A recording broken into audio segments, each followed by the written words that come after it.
There's just 4 weeks left until the end of the experiment. At our nerve centre, nutrition scientist Professor Susan Jebb is analysing the recent progress of our volunteers. They've been sending in reports of how they're getting on. Found it a bit hard this week. I've not lost any weight as yet. It's Friday. I was hoping to have lost at least a pound or so. You could have knocked me down with a minuscule feather when I was to realise I'd actually gained 2.5 pounds. I know I haven't cheated. I know I've stuck to the regime. Very disappointed. The scales are showing 17.4.6, which is a gain of £2. I've struggled to the diet, so I'm very disappointed. I'm going to have to make some inquiries as to what's gone wrong there. That's really interesting.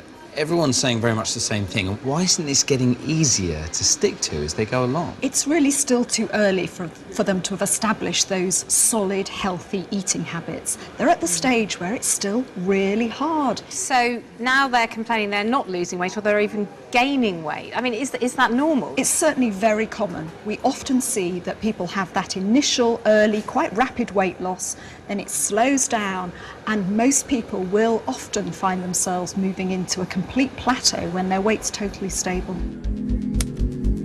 One of the constant cravers, Morgan Missoum, has lost just over a stone so far. But in recent weeks, his weight loss has started to level off.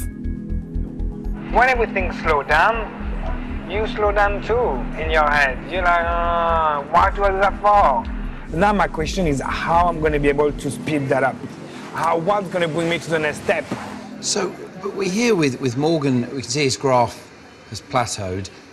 Is there some way of finding out what is going on with their bodies?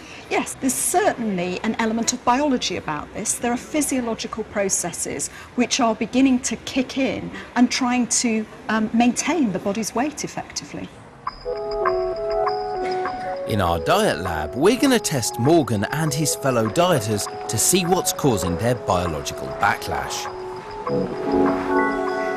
And just cross your arms in front of your chest. You comfy? Susan wants to look at a specific biological process that could be slowing down the weight loss. And it involves breathing into these strange-looking hoods.